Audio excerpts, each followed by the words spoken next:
ನಾನು ಈ ರಾಜ್ಯದ ಮುಖ್ಯಮಂತ್ರಿಗಳಾದ ಮೇಲಾದರೂ ಇದೆಂಥವು ಬ್ಲೂ ಫಿಲಮ್ ಮಾಡಿಸೋದು ಪೋಸ್ಟರ್ಸು ಇದೆಲ್ಲ ಬಿಡ್ತಾರೆ ಅದನ್ನು ಅಂತ ಅಂದ್ಕೊಂಡಿದ್ದೆ. ಆ ಕೈಯಲ್ಲಿ ಇನ್ನೂ ಹೋಗಿಲ್ಲ. ಅದೆಲ್ಲ ಪೋಸ್ಟ್ ಅಂಟಿಸ್ಬಿಟ್ಟು ಪ್ರಚಾರ ಮಾಡೋ ಅಂಥದ್ದು ನಂದು ಬಿಟ್ಟುಬಿಡಿ.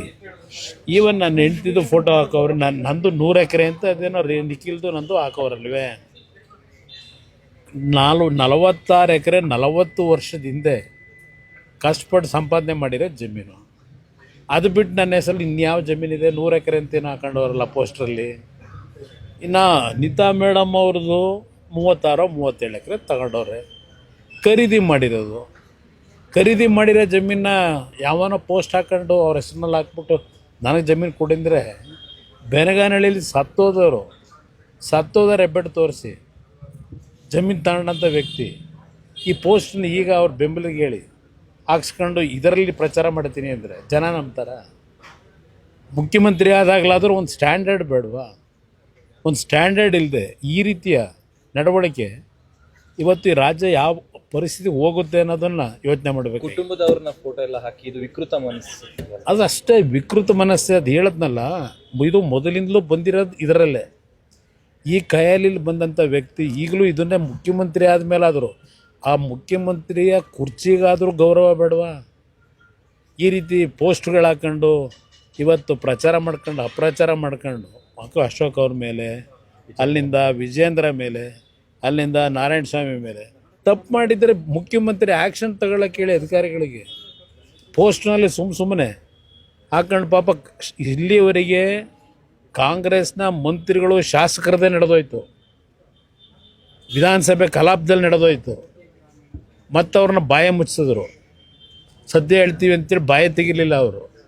ಆ ರೀತಿ ಈ ರಾಜ್ಯದಲ್ಲಿ ಏನು ನಡೀತಾ ಇದೆ, ಬಹುಶಃ ಇನ್ನು ಮುಂದಕ್ಕಾದ್ರೂ ನಿಲ್ತದೇನೋ ಅಂದ್ಕೊಂಡಿದ್ದು. ಇದರಿಂದ ಎದುರುತ್ತೀರಾ ಸರ್ ಕುಮಾರಸ್ವಾಮಿ ಫ್ಯಾಮಿಲಿ ಅವ್ರ ಫೋಟೋ? ನಾನು ಯಾವುದೇ ಕಾರಣಕ್ಕೂ ನಂದು ತೆರೆದ ಪುಸ್ತಕ. ಎಲ್ಲ ವಿಷಯಗಳು ನನ್ನ ಕಾರ್ಯಕರ್ತರಿಗೂ ಗೊತ್ತು, ಜನತೆಗೂ ಗೊತ್ತಿದೆ. ಅದರಿಂದ ನಾನು ಇದಕ್ಕೆಲ್ಲ ಇಂಥ ಬೆದರಿಕೆಗೆ ಹೆದರ್ತಕ್ಕಂಥ ಪ್ರಶ್ನೆ ಇಲ್ಲ, ಈ ಪೋಸ್ಟ್ಗಳಿಗೆ ಹೆದರ್ತಕ್ಕಂಥ ಪ್ರಶ್ನೆ ಇಲ್ಲ. ಜನಗಳ ಮುಂದೆ ನಮ್ಮ ಪಕ್ಷದ ಹೋರಾಟ ಏನಿದೆ ಜನಗಳಿಗೋಸ್ಕರ, ರೈತರಿಗೋಸ್ಕರವಾಗಿ ನನ್ನ ಹೆಸರನ್ನ ಹೇಳ್ತಾರೆ ಪದೇ ಪದೇ. ಹೌದಪ್ಪ, ನನ್ನ ಕಾಲದಲ್ಲಿ ಇದು ಮಾಡಬೇಕು ಅಂತ ಹೊರಟಿದ್ದು ನಿಜ. ನಾನು ಮಾಡಲೇಬೇಕು ಅಂತಿದ್ದರೆ 2ನೇ ಬಾರಿ ಮುಖ್ಯಮಂತ್ರಿ ಆದಾಗ ತಕ್ಷಣ ನಾನು ಕ್ರಮ ತಗೋತಿದ್ದೆ. ಆ ರೀತಿ ಇದ್ದಿದ್ರೆ ಯಾತಕ್ಕೆ ನಾನು 2ನೇ ಬಾರಿ ಇದ್ನಲ್ಲ, ಯಾಕೆ ಮಾಡಲಿಲ್ಲ? ಮಾಡೋದಾಗಿದ್ರೆ ಆಗ ಮಾಡಿಬಿಡುವೆ. ನನ್ನ ಹೆಸರನ್ನ ಹೇಳ್ಕೊಂಡು ದುಡ್ಡು ಹೊಡೆಯೋ ಕೆಲಸಕ್ಕೆ, ಭೂಮಿ ಲಪಟಾಯಿಸೋ ಕೆಲಸಕ್ಕೆ ಇವತ್ತು ನನ್ನ ಹೆಸರನ್ನು ಉಪಯೋಗ ಮಾಡ್ಕೊಂಡು ಹೊರಟವ್ರೆ. ಏನಾದರೂ ಉದ್ದೇಶ, ಒಳ್ಳೆ ಉದ್ದೇಶ ಇದ್ದರೆ ಬೆಂಬಲ ಕೊಡೋದ? ಯಾವುದರಲ್ಲಿ ಇವ್ರಿಗೆ ಒಳ್ಳೆ ಉದ್ದೇಶ ಇದೆ? ಯಾವುದೇ ಒಂದು ಕೆಲಸ ಮಾಡಬೇಕು ಅಂದ್ರೆ ದುಡ್ಡೇ ನೋಡ್ತಾರೆ. ಇಂಥ ವ್ಯಕ್ತಿ ಬಗ್ಗೆ ನಾನು ಎಷ್ಟು ಸಲ ಮಾತಾಡಲಿ ಸರ್? ಇನ್ನೊಂದು, ನಿನ್ನೆ CLPಯಲ್ಲಿ JDS ಅವರು ಆಪರೇಷನ್ ಮಾಡ್ತಿದ್ದಾರೆ ಕಾಂಗ್ರೆಸ್ ಶಾಸಕರು. ನಾವು ಏನು ಆಪರೇಷನ್ ಮಾಡೋದ? ನಮ್ಮದು ಒಂದು ಸಣ್ಣ ಪಕ್ಷ. ನಮ್ಮ ಪಕ್ಷದಲ್ಲಿ ಏನಿದೆ ಮಾಡೋಕ್ಕೆ ನಮಗೆ? ನಮ್ಮ ಕೈಲಿ ತಾನೇ ಏನಾಗ್ತದೆ? ಸರ್ಕಾರ ಅವ್ರ ಕೈಲಿದೆ. ಮ್ಯಾನ್ ಪವರು, ಮಸಲ್ ಪವರು, ಹಣದ ಪವರು ಎಲ್ಲ ಇಟ್ಕೊಂಡವ್ರೆ.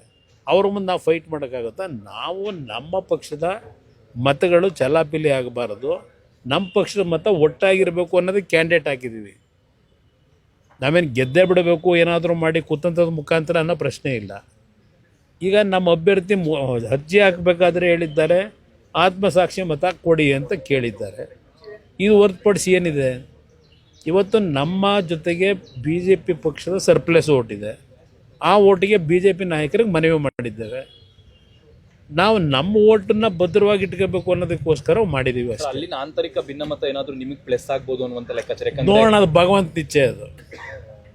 ಅದೇನಾದರೂ ಆ ರೀತಿ ಆದರೆ ನಿಜಕ್ಕೂ ಆ ಕೆಲಸ ಮಾಡಿದ್ರೆ ಸರ್ಕಾರಕ್ಕೆ ಒಂದು ಬಿಗಿ ಮಾಡೋಕ್ಕೆ ಅನುಕೂಲ ಅನ್ನೋದು ನನ್ನ ಅಭಿಪ್ರಾಯ. ಕೊನೆ ಪ್ರಶ್ನೆ, ಚಲುವರಾಯಸ್ವಾಮಿ ಅವರು ಕುಮಾರಸ್ವಾಮಿ ಅವರಿಗೆಲ್ಲ ಉತ್ತರ ಬೇಡ. ನನ್ನ ಕಾರ್ಯಕರ್ತರು ಉತ್ತರ ಕೊಡ್ಕೊತಾರೆ. ಅವ್ರು ಎಲ್ಲಿದ್ದವರು, ಅವ್ರ ಬಗ್ಗೆ ನಾನೇ ಯಾಕೆ ಚರ್ಚೆ ಮಾಡಲಿ? ಅಂಥವ್ರ ಬಗ್ಗೆ ಚರ್ಚೆ ಮಾಡೋದು ನನಗೆ ಅನಾವಶ್ಯಕ. ಅವ್ರ ಪಾಪ ಯಾವ ಚೇರ್ಗೀರು ಉಳಿಸ್ಕೊಳ್ಳೋಕೆ ಓಡಾಡ್ತಾರೆ, ಅದಕ್ಕೆ ನಾನೇ ಯಾಕೆ ಉತ್ತರ ಕೊಡ್ತೀನಿ? ಏನೇನೋ ಮಾತನಾಡ್ತಾರೆ.